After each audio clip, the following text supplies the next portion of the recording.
Okay, we're going. Sarah, Sweet. thank you for being here. Yeah, thank you for having me. What is the Refillery and what can you tell me about it? The Refillery Supply Co. is a small store over by Wild Crumb in Bozeman. We carry products in bulk, so everything from hand soap to laundry detergent to dish soap to shampoo, and you can bring your own container to the shop to refill that sort of stuff. So the point being, you're not buying another plastic container every time you buy hand soap. We also carry plastic-free items such as plastic-free deodorant, plastic-free dish brushes, all sorts of sustainable goods. So you can call us a refill shop and sustainable goods shop. Where did this idea come from? Good question. So it was actually sort of born during COVID. Um, I was scrolling, like a lot of us were, spring of 2020 on Instagram. And at that time, there were not too many refill stores, at least in the US, probably more up in Canada. But um, thanks to the algorithm, I got fed a refill. They actually used a van. So they had built out their van with all sorts of pumps for these bulk products. And then they would drive the van and park it. This was in Southern California and LA. I don't believe they're around anymore. I think they were called LA Refillery. Um, but they would park the van like at a farmer's market and then people could bring their own containers.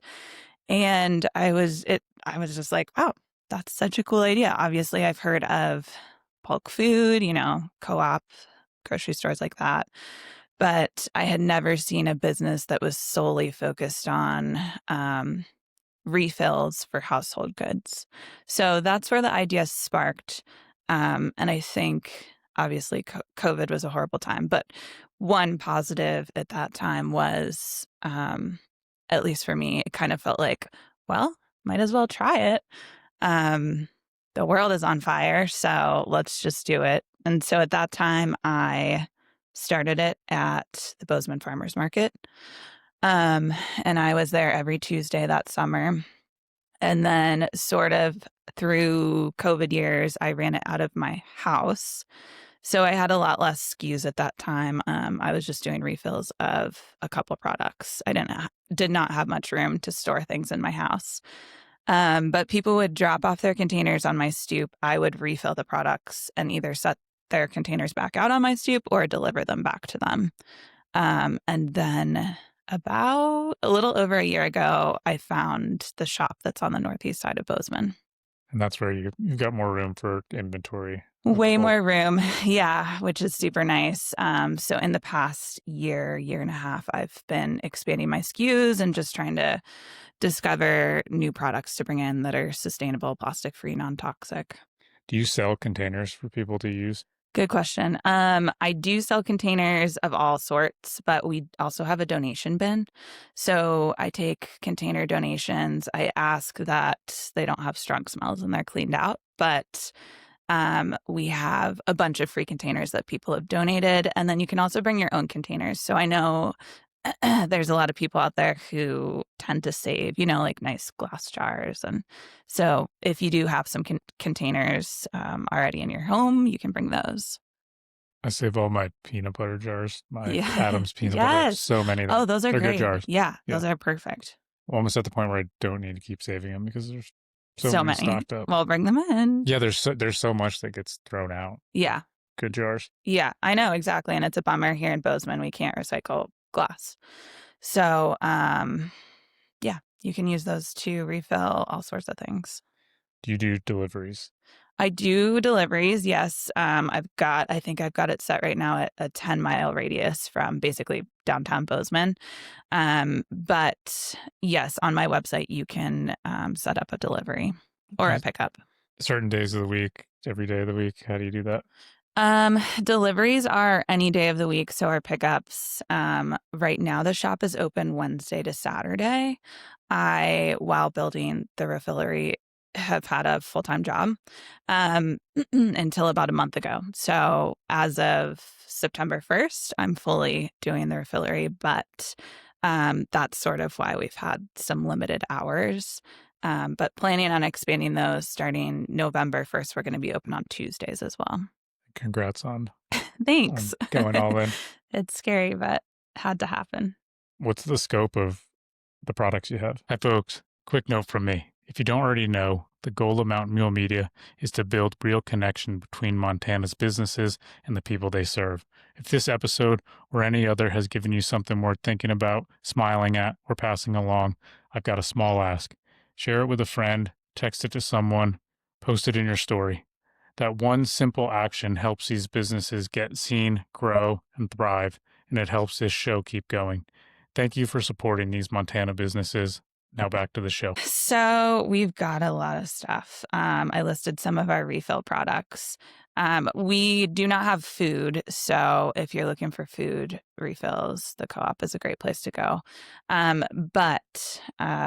So we have a bunch of refills. We've got a bunch of plastic-free products, a bunch of bamboo products.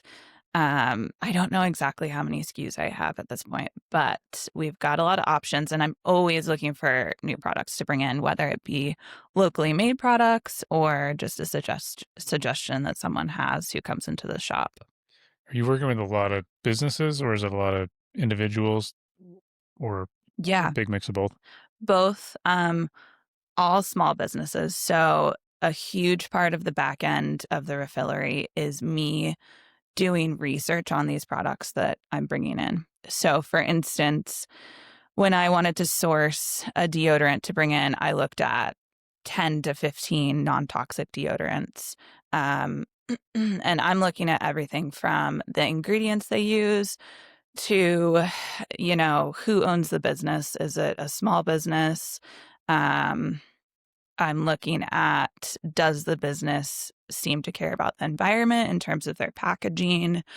Um, a lot of businesses that I work with are closed loop, which means they send me the product, say, in a bag. So, for instance, the hand soap I carry, they send me the hand soap in these bags. I dump the bags into my 5-gallon bucket that I have at the shop. And once I have enough bags, the small business, it's called Yaya Maria's out of Michigan, they actually pay for a shipping label. And I'll use that to send the bags back to them. And then they reuse those bags over and over again. Okay, so you're recycling that versus... Yes, exactly. So it's not like, I'm going to Costco and buying a bunch of laundry detergent gallons and pouring them into my 5-gallon bucket at the shop. There's a lot on the back end that goes into it. Do you do laundry detergent? Yes, we have some great laundry detergent options. We have a concentrated laundry detergent that was actually made by a woman who went to MSU. Okay. Yeah. How many of the products are you able to find locally around here? I try my best to find as many as possible. I would say we probably have 10 to 15 local products. But I just think that's really cool when you can be like, oh yeah, Kristen makes my laundry detergent. Oh yeah, Megan makes my skincare products. Oh yeah, Kelly in Missoula makes my stain remover. Like, I just love the thought of getting back to more of a community vibe like that versus just spending your money on Tide. And, it's a huge corporation. We have no idea kind of like what the chemicals are going into these products and who actually owns it. I don't know what the statistics are, but it seems like Tide people have the worst skin reaction of anything. Yeah, I was actually doing some research on laundry detergent last night, and there's a good app/website called the Environmental Working Group, and they're a nonprofit that rates household products on a scale. I think it's A to F, and it's based on the chemicals or lack thereof that are going into these products. And I was looking at Tide, I think it's called Tide Free and Gentle laundry detergent last night, and it gets an F. And it's like, Oh, wow. That's so crazy because people are just glancing at the shelf. They see Free and Gentle and they're like, sweet, that's going to be perfect for my sensitive skin. But it's like got all these chemicals in it that could cause allergies and reactions and like maybe cancer causing. And it's just, it's hard out there, I think, for a consumer because we see this packaging and it's just not true. It's almost dizzying looking at all the labels and all the Yeah. terminology and verbiage that's used in Yeah. greenwashing, I guess is what a lot of it's Greenwashing. called. Yeah. And I think we've just like as a culture gotten so far away from that small community, like buying products locally. And of course, there's people out there, especially in Bozeman, who do still go to the farmer's market and think that's important. But I think it's just, so easy now just to order something on Amazon and you're not really paying much attention to what's in it. Yeah.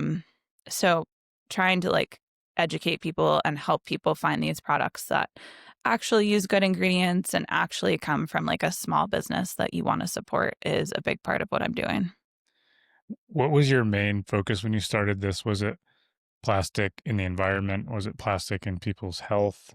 Yeah, it's funny. It's kind of morphed over time. So when I started this, I was just kind of frustrated that I felt like at least recycling was kind of our only option in terms of plastic.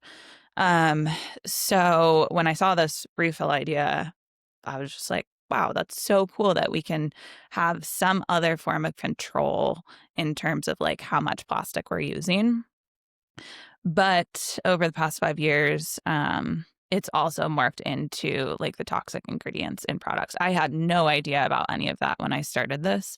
But just through the research that I felt like I had to do before bringing a product in, I've learned so much about toxic ingredients and non-toxic ingredients, and feel like that's sort of the passion behind it at this point. But I mean, still plastic in our oceans and rivers, etc. Yeah, with this, what are the Montana Silver Springs?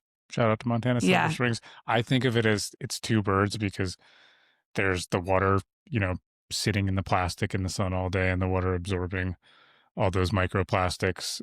And then there's all the wasted plastic. So it makes complete sense. And I was telling you that's why I carry it in our vehicles yeah, because I try to limit the amount of plastic that I'm ingesting on a daily basis. yeah, And totally. I mean, from what I understand, it's a lot just because it's It's a in lot. everything. Yeah, So that makes complete sense to me. So it's cool that you're following that same thought yeah, process. yeah. I feel like recently we see a lot of things about microplastics. They're finding microplastics.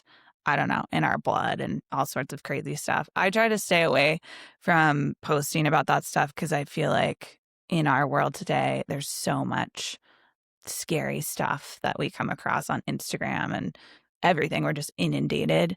So I try not to really post those super freaky facts, even though they're real and they're in the background. But I try to focus on the refillery being a positive thing, and hopefully something that will give people a little bit of hope and build a little bit of community and give people a little bit of control, like I was saying before, over the amount of plastic they're using. Do you have a preference on aluminum over glass? Good question. Yeah, I would say I prefer aluminum just because it's relatively easy to recycle. Um, but I think they're both great. I grew up on a dairy farm, Oh, and cool. when I was a kid, a lot of times we would take our milk from the barn to our house, and that was the milk we just grew up drinking was the raw milk from the cows. It was an aluminum can. I'd love to find a can like this, literally a can with a handle on the top and then just the top that popped on it. And we had a little one that was for our half and half because we would skim cream off the top Cool. of the tank and then the full tank mixed in. But the taste difference in the milk, if it's sitting in plastic versus sitting in aluminum and glass, like we later at the farm, we were selling raw milk and we were selling it in glass bottles. But I think the taste difference in glass and plastic or aluminum and plastic is definitely noticeable. Wow, that's so interesting. I love that. Yeah, it's funny when you look back at pictures of grocery stores from like the 1950s, or maybe it was the 40s, I don't know. They didn't have any plastic. And then all of a sudden, the plastic industry blew up and suddenly everything is wrapped in plastic. I hate going to the grocery store and, they have those like little boxes of corn on the cob or something and it's wrapped in plastic and you're like, why though? Why though? So yeah, we could, get away from a lot of plastic. Yeah, it's everything. And I like I just heard it more recently, all the health effects and like the effects that it can have on reproductive systems for Yeah. men and women. Hmm. And yeah, then that, the added issue of, how much of an environment issue is it causing as well. Yeah, yeah, totally. Yeah, there's a lot in plastic and these products like Tide that we were talking about. Um, there's a lot of chemicals in there that can disrupt your reproductive system, like you said, and disrupt your hormonal system.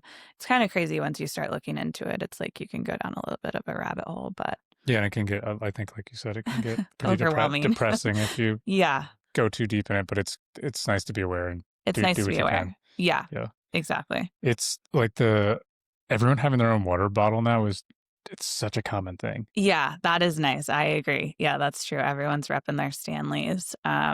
So yeah, I feel like we're progressing as a culture in terms of realizing that we need to use less plastic. Um, but it's just not easy. There's a lot of stores that are similar to mine out there that call themselves zero waste stores. And I can see why they would call themselves that, but I try to stay away from that because I don't want there to be this added pressure like, oh, well, I have to change every single habit if I'm gonna, start going down this path. I don't think it needs to be like that. I'm not zero waste. I wish I was, but it's just hard in this culture to be zero waste. There's people out there who try to use only one trash bag full of trash for a whole year, and that's awesome. But I don't think it shouldn't be like, oh, well, I'm buying plastic and using toxic ingredients, or I'm like going to this other extreme. I think that there's a middle area in there where you can just start refilling one thing or switch one product. It doesn't have to be this like big, huge, overwhelming switch, if that makes sense. Yeah, it does, and then you don't have to shame everyone else and yourself Yes, for. no shaming at the refillery. Absolutely. Yeah, no, that I appreciate that because it's nice when you can do what you can do, and yeah, maybe you can start with one simple thing, and it all adds up if it's done globally. So Yeah, that's very cool. exactly. Like small steps for everyone added together is what we need. It doesn't have to be this big, like major pressure situation. You can just take small steps and that's all. It sounds like you work pretty hard to source this stuff from places you at least the values are aligned and you believe in what they're doing. Yeah, yeah, for sure. I work with a lot of great small business vendors. I like to focus on women-owned businesses. Not to say, we've also got men-owned businesses, but Yeah, what's wrong with men? we love men-owned businesses. But we've got a lot of women-owned businesses, small businesses. So the cool thing is when you're shopping at the Refillery, you're not just supporting me. You're supporting these small businesses um, that I'm using as the products that I'm bringing in. So, Kristen and her family are making the laundry detergent. Kelly is making the stain remover. These are actual people. And yeah, that's just kind of what makes it different. And if you want to go down a totally another rabbit hole, which we don't have to, but I'd love to. when I order stuff from Amazon and the price is so cheap Yeah, that I can't even fathom, I'm like, what kind of like slave labor is exactly. involved? And it's like, I don't know, it gets very tough too if morally, or you want to talk about morals and ethics and you want to support everything local and spend everything. And we all, have a budget to some extent, but Sure. it's insane. Some of the stuff Yeah, that you're like, how is this? And you realize that there's much different policies overseas and right. there's Yeah. much different labor laws or the lack thereof. Yeah, and there's no real way to know usually when you're buying something on Amazon or wherever, like what the background story is. Like you're never gonna know how Yeah. they treat their employees, probably. Yeah. I've seen it. Like there's enough things that I know what they would cost locally. And Yeah, you could use your imagination or go on the internet if you want to know, but it's not good. yeah, yeah. That's another good point to bring up. Is I feel like it's really important for me to keep the products that I'm selling as affordable as possible. Um, I think there's a lot of stores out there, not just refill stores, but other stores that really are targeting rich people. And that's a business choice that you can make, obviously. But I want refilling and non-toxic and non-plastic goods and sustainable goods to be accessible to as many people as possible. So when I'm looking into these products, I'm also trying to make sure they're not going to be super expensive for people. Yeah, that's cool. If you can do that and be able to serve it to more people and still make a living doing it, that's very cool. Yeah, obviously it's difficult. Like you say, it's always going to be less expensive on Amazon, but I'm hoping that people start to realize that spending just a little bit more makes a big difference. That's one thing I think any of my family or friends could tell you this about me, and it's probably annoying, but I do it all the time. And it makes sense why I started doing this podcast, but I love supporting local. Yeah. And for me, the sense of community and knowing the people you're buying stuff from and knowing you're supporting their family, and gets into weird conversations because then people say like, well, there's a lot of people that live here locally that work for Amazon. I'm like, all right, I'm trying my best here.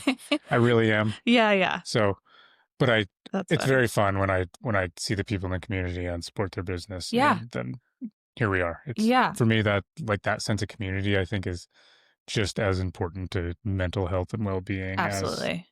the products that you're using. Yeah, that's probably one of my favorite parts of the Refillery for me personally is just meeting people and not only customers, but meeting these cool, badass vendors that are making these amazing products and they really care about people. And yeah, like you said, like, what you're doing here, you're building community and you're meeting people and hearing their stories. And I feel like I'm kind of doing the same thing and it's fun. Yeah, and you get the customer facing, all those people you meet, and then all these producers that you meet Yeah. as well. Yeah. Yeah, absolutely. Yeah, definitely. Yeah, it's been really cool to meet people here in Bozeman through the Refillery. Just trying to spread the word more at this point. I think there's a lot of people who haven't heard of us, which is understandable, but We're gonna get some more ears and yeah. eyes on you. Yeah, there you go. Okay, this is soap. Yep. Where does this come from? Bar of Soap. So that's from No Tox Life, and they are a small business out of Austin, Texas. It's a mother-daughter who run the business, and they make it in all their products in solar panel powered facilities. So yeah. Smells good. Yeah. Nice. Turmeric ginger. Okay, so then we got goat's milk moisturizer. Where does this come from? Yeah, so actually, we will side note for a second. I carry Amalthea Dairies goat milk lotion. Okay. This guy's just a sample I got. Okay. But Amalthea Dairy is in Belgrade. Yep. And Sarah over there makes the goat milk lotion. They also have bomb cheese. But she makes the goat milk lotion for us in refill form. So you can bring your own container and refill that, which is pretty fun. What's the ingredients in that? Yeah, I think it's a third goat milk lotion or goat milk, a third water, and then she puts some natural preservatives in it, I believe. So it's pretty darn simple. Okay, and thank you for bringing this. Very kind of you. Yeah, totally. So this is toothpaste tablets. So they actually look like, yeah, you can open it. They look like little pieces of candy. And you use this as a replacement for toothpaste in a plastic tube generally. So what you do is you pop one in your mouth and Is there a shelf life if I open them? it's pretty long. So Okay. yeah, you should be good. I'll just probably use them right away anyway. I'm just so curious. Yeah. So you pop one in your mouth, you start chewing, and it starts to foam just like toothpaste would. So it's like a little tablet. Yep, exactly. So it starts to foam up when you chew it, just like toothpaste. You wet your toothbrush and just brush like normal. So good for camping, good for traveling. I use them every day. It's got xylitol in it. Yeah, so Nice. yep, and it also has a fluoride replacement. We do carry toothpaste tablets with actual fluoride as well because people have strong opinions about fluoride. But yeah, they're pretty cool. And Happy, the company, the small business that makes them, ships them to us in compostable bags. So you can actually come with your own container and refill them at the shop. Oh, nice. How many are in there? That looks like quite a few. I think 62. Okay, 62. So about a month. Yeah. If you brush your teeth twice a day. 31 brushings if you're getting 2 a day. Yeah. Yep. That's good too. You can count and keep track of how much you brush your Yeah, teeth. that's true. Yeah, that's true. Yeah, we also have mouthwash tablets, which are similar. You start chewing them, and then you take a sip of water, swish it around just like mouthwash, and spit it out. This is interesting.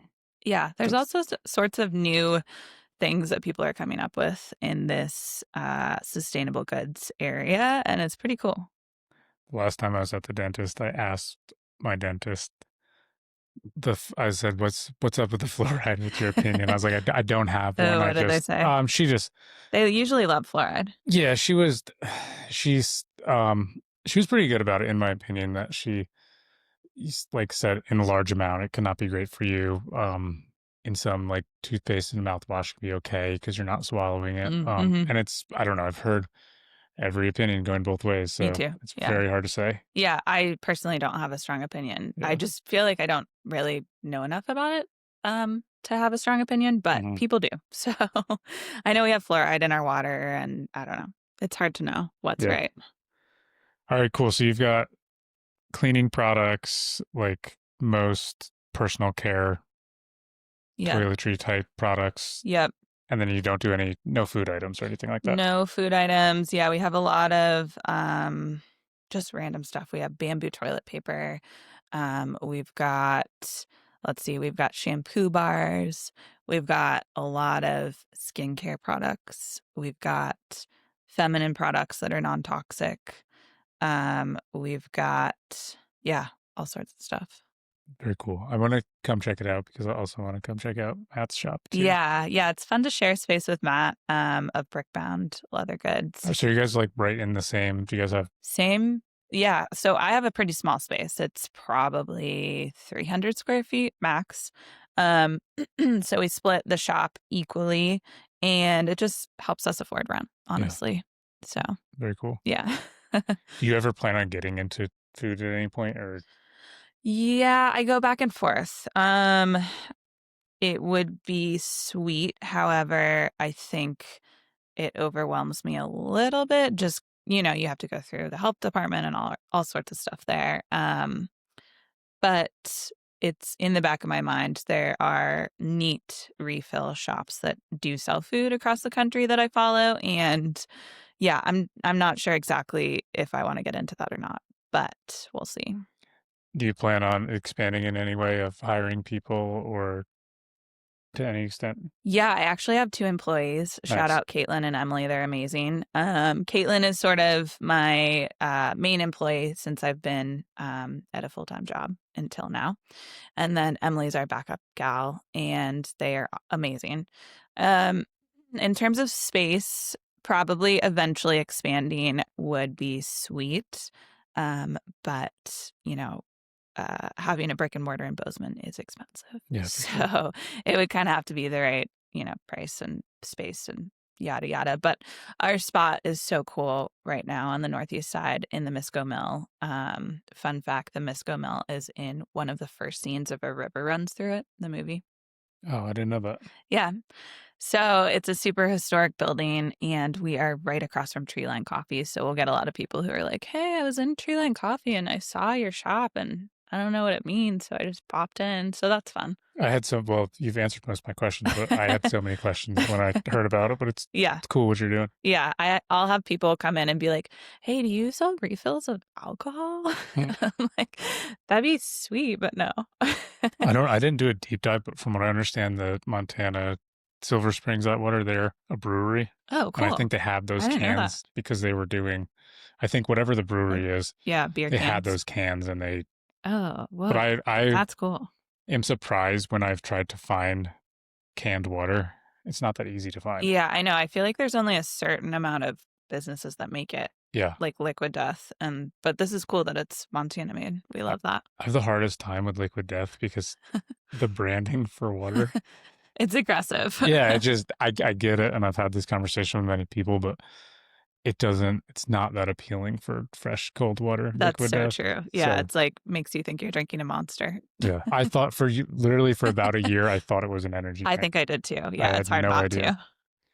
But anyway, it's cool. Yeah, I don't know what I felt like there could be a great market for more people to do. Yeah, for sure. And I think so. a seltzer water is half the price of that can Oh, that's water. crazy. So Jeez. I don't know why or what the Yeah. deal is, but it's just water in Yeah, a it's just can. water, but they're doing good. No plastic. We love that. Where are you from originally? I was born in North Carolina, grew up in Virginia mostly. And I came out here about 10 years ago, 2015. Nice. Yeah. Was it school or something that brought you out here? No, I went to college at JMU back in Virginia. Okay. And I had a friend in high school who had moved here for random reasons. And one summer in college, she was like, just come out to Bozeman. I think you'll love it. You can live with me and work at Santa Fe Reds. I don't know if you were here when Santa Fe Reds was around. Was that on the corner where the... It was in the I think Bozeman Inn on 7th. On the corner of 7th. And then it was also where Cousins is downtown, Cousins Bar.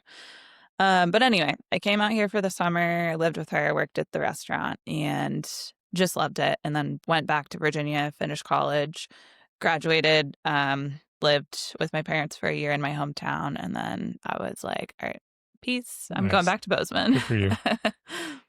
There used to be weird rumors that Santa Fe Reds was so good. Maybe it was. It was. I don't know if it was It depended on what you got, but the Baja fish tacos were bomb, surprisingly. I never checked it out for myself, but I know where it was. Yeah.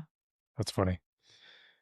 So any other, I guess I asked you about expanding. You said you just potentially find a bigger place. Yeah. So in that 300 square foot, that's where everything is. All your inventory's right there. Yeah, that's the hard part. I don't have much storage. Yeah. And I get a lot of these products, obviously, in bulk. So, they're coming in 5-gallon bags or buckets.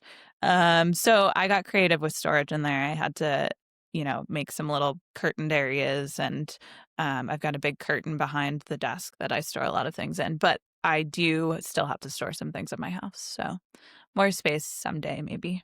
And you said a lot of this can be figured out online as far as booking and that kind of stuff? Yes. So I recently switched from Square to Shopify to sell online. So I do ship. Refills are hard to ship, but other things like plastic-free deodorant, what have you, I ship that stuff. So you can place an order on my website. And we also have a menu of all of our bulk refill goods, and the brands and the price per ounce is how we sell that. So before you're coming into the store with your containers, you can check that out just to remember what I have. Nice. Yeah. Cool. So website, you're on Instagram. I don't know if you're anywhere else. Instagram, Facebook. I just got on Pinterest. I don't know. Nice. Why, but I've heard of it, but I really... Yeah. Anything else anyone should know about the Refillery? I think just that. Oh, yeah, actually, we are having a Halloween costume swap. Okay. I don't know if this is going to come out beforehand, but if it does, Halloween costume swap on October 18th, 10 a.m. to 3 p.m. I'm taking Halloween costume donations beforehand, and then you can come get a free costume. Okay, you said the 18th. The 18th. Okay. When people mention things with dates, that's the secret way to get your episodes streamlined. So I can... No worries if not. I can make that happen. Yeah.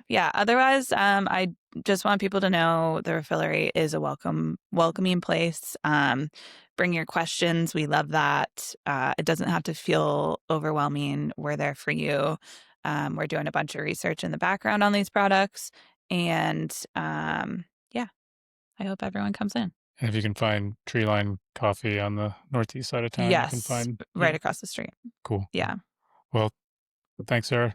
Appreciate it. Thank you. And excited to get this out. Yay. Thanks for listening, folks. You can find the full blog post for every episode, along with key takeaways and links at mountain-mule.com. If you haven't yet, consider following the show. That one small action helps these Montana businesses get seen, grow, and thrive, and it helps this podcast keep going too. If you know a business that would be a good fit for the show, we'd love to hear from you. Just reach out through the website or social. Thank you for supporting these Montana businesses. See you on the next show.